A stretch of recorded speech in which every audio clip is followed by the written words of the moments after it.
신율의 뉴스 정면 승부 2부 시작합니다. 자, 월요일 2부인데요. 그동안 수요일날 보내드렸던 거 지난주부터 월요일날 보내드리고 있죠. 자, 대한민국 최고의 정치 분석가 유승찬 정치 컨설턴트와 함께하는 유승찬의 콕인데요. 자, 유승찬 정치 컨설턴트 지금 자리하고 계십니다. 어서 오십시오. 네, 안녕하세요. 예. 근데 이거부터 단도직입적으로 이따 8시부터 국회 본회의 한대요. 네. 예? 그거 어떻게 될 것 같아요? 상임위 구성이요? 예. 뭐 일단 오늘 한대요.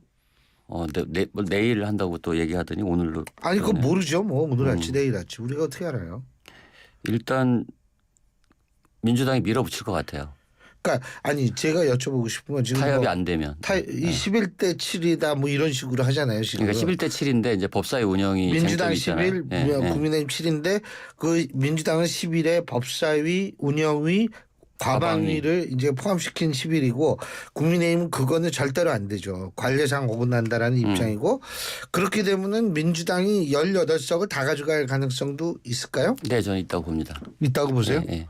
그러니까 지금 이제 그 민주당이 이제 3개를 찍은 거는 뭐 강성 당원들의 요구도 있지만 3개 중에 2개는 가져가겠다는 거거든요. 기본적으로 협상 카드로 3개를 내놨다 저는 이렇게 보고. 뭐 가져갈 것 같으세요?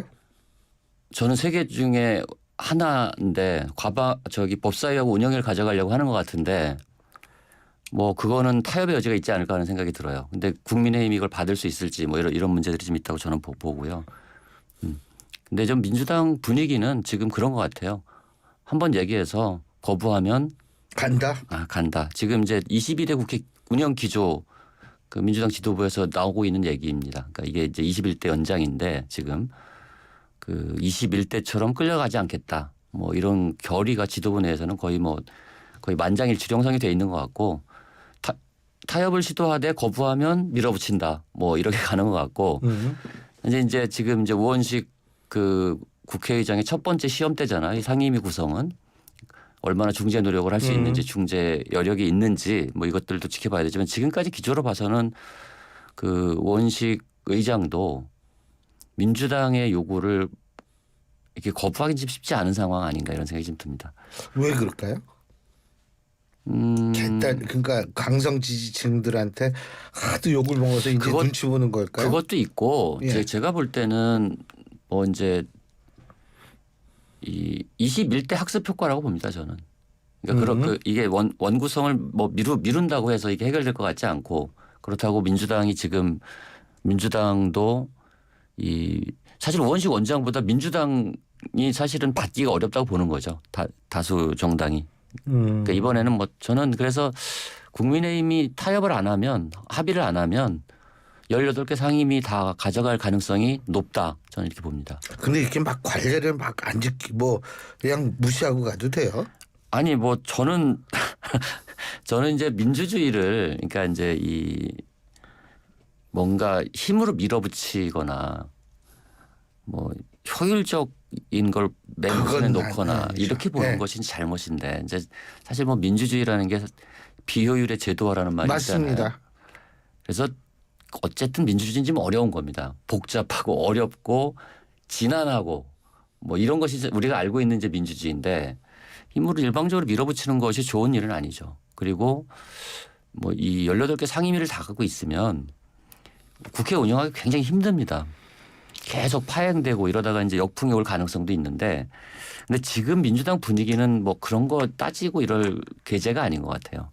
제가 느끼는 바로 그렇습니다. 강성 지지층 때문에. 네, 강성 지지층 때문에도 그렇고 민주당 지도부 자체도 이제는 여기에 대해서 예전에는 그래도 문제 제기하는 의원들이 꽤 있지 않았습니까?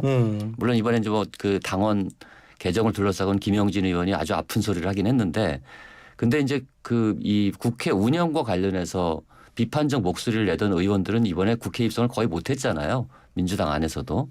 그래서 그런 목소리도 이제 크게 나올 것 같지가 않고 지금 당장은 22대 국회 개원 초기에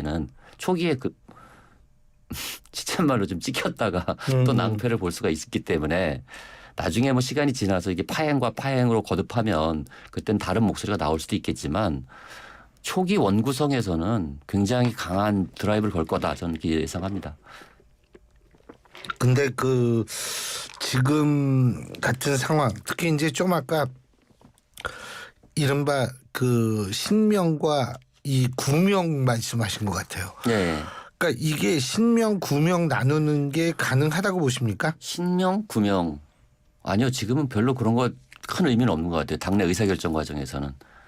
그러니까 이제 이게 이제 그 오늘 또 이제 최고위에서 굉장한 의결을 했잖아요.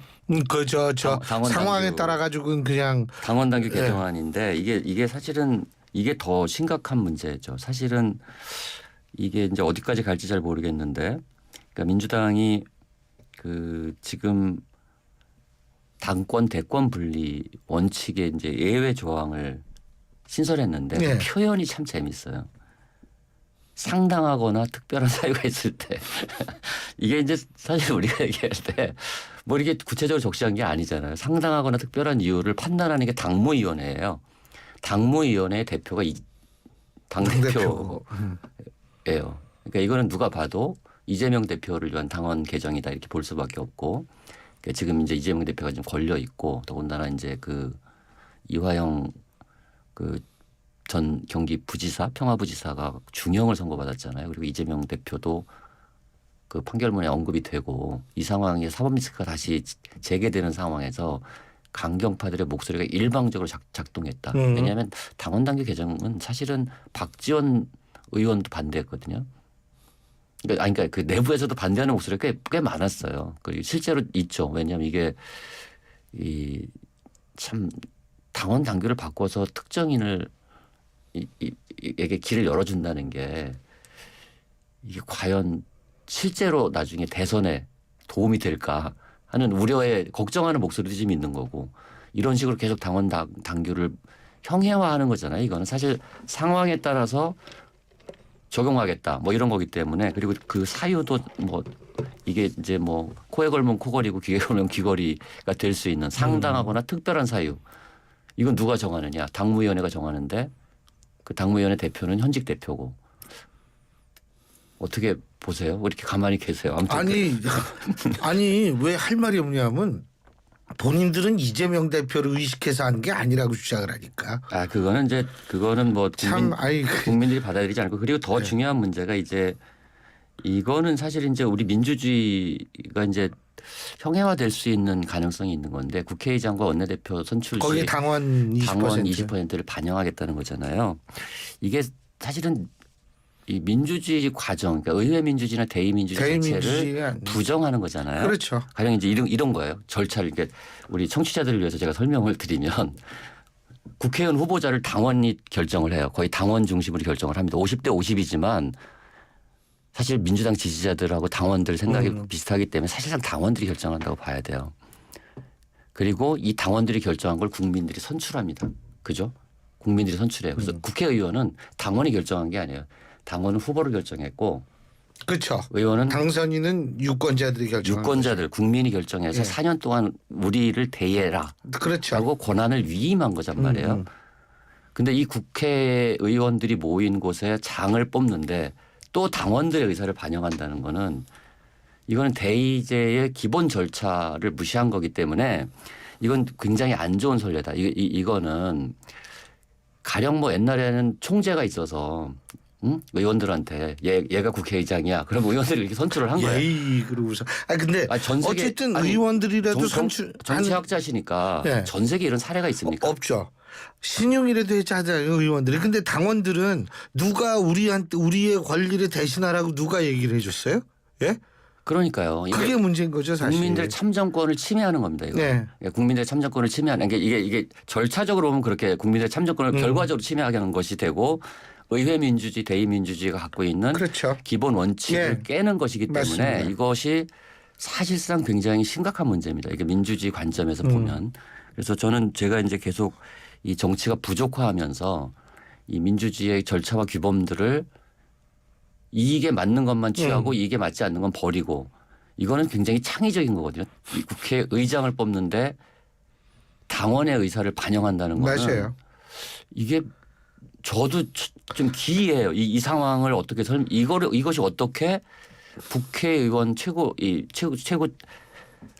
의석을 가장 많이 갖고 있는 정당에서 이것이 결의가 됐는지가 저는 좀 의아스러운 상황이고 그래서 사실은 저는 뭐 이재명 당대표를 연임하고 당권 대권 분리로 깨고 여기까지는 그냥 당내 사정이니까 맞아요. 제가 당내 사정이니까 그럴 수도 있다. 그러니까 100번 양보해서. 하지만 의회 민주주의의 룰을 깨는 것을 누가 허용했느냐 이 문제는 좀 심각한 문제라고 봅니다.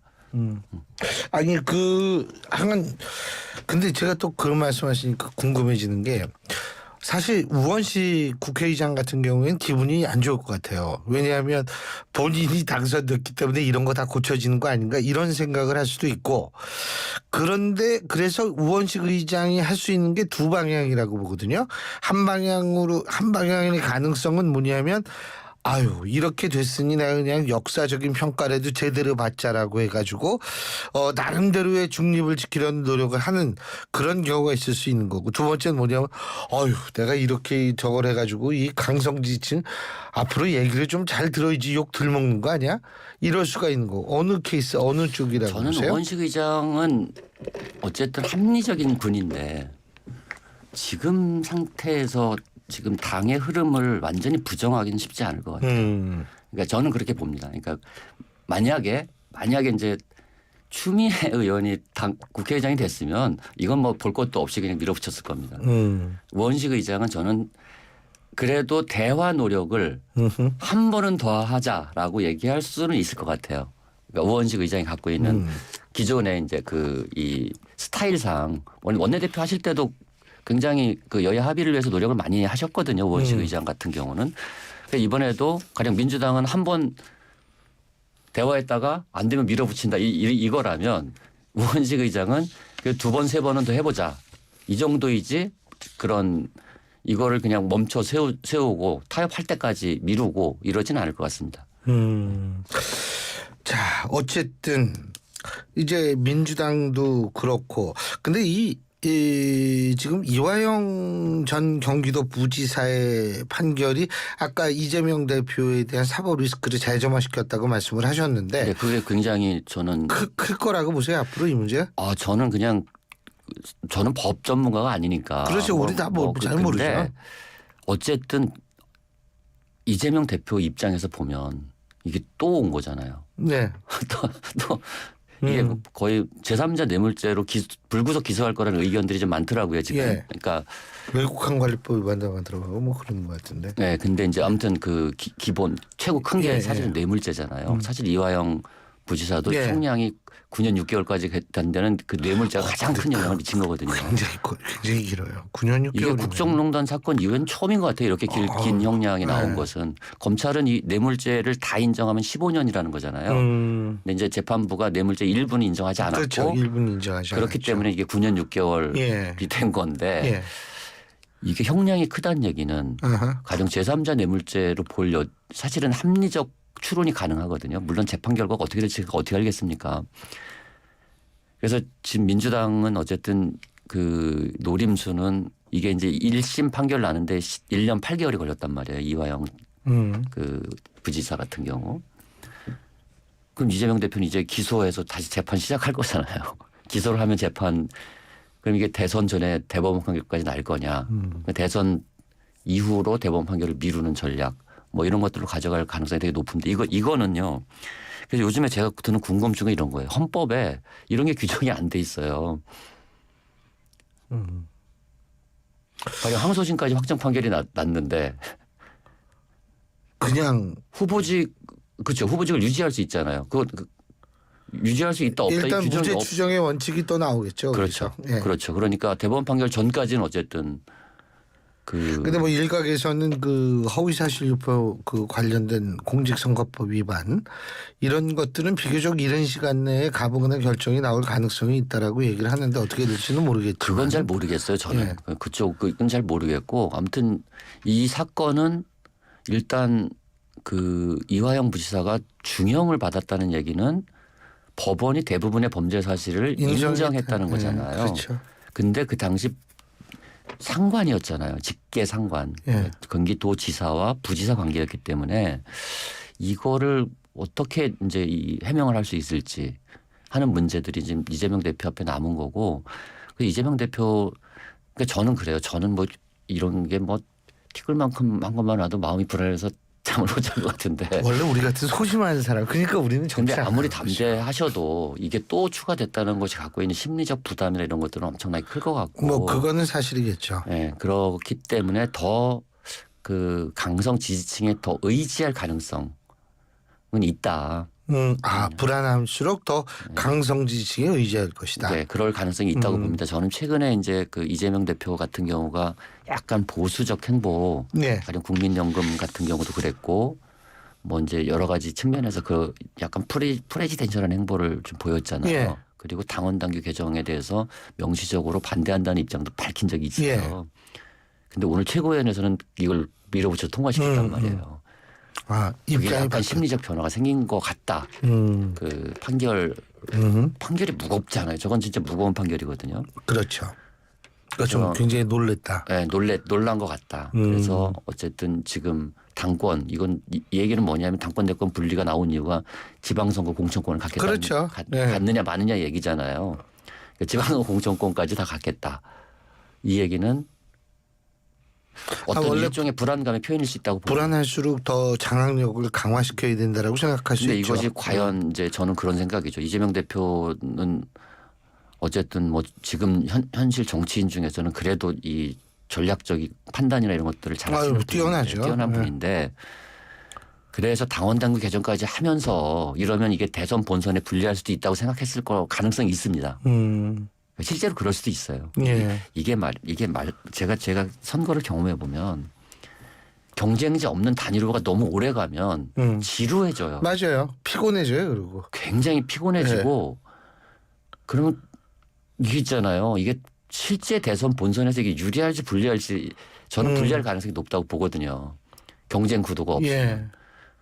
더군다나 국민의힘 상황이 어떻게 변할지는 모르지만 한국 정치라는 게 지금 이제 적대적 공정관계로 오랫동안 유지하고 있는 그렇죠. 거잖아요. 적대적 공정관계라는 건 대척점에 누가 있어야 내가 산다는 얘기거든요. 근데 윤석열 대통령은 어쨌든 힘이 계속 빠질 겁니다. 시간이 지날수록. 그걸 뭐 대통령 그럼 단임제니까요. 대척점이 사라지고 이제 국민의힘에서 차기 주자가 올라오고 있는 순간에 여기는 너무 지루한 상태가 오래 가면 이게 과연 이게 본선에서 유리한 것인가? 이거는 좀 전략적인 저는 좀 뭐 어쨌든 전략을 하는 사람 입장에서 보면 그닥 그것이 저는 유리할 것 같지가 않은 거예요. 민주당 전체 입장에서 는 그렇지만 이재명 대표는 다르게 생각하시죠. 이재명 대표는 근데 이재명 대표도 이제 그런 우려를 했던 것 같아요. 당원 당권 사실 지방선거 꼭 대표로 거기까지 공천할 이유는 없거든요. 왜냐하면 중요한 건 대통령 선거지 지방선거가 아니니까.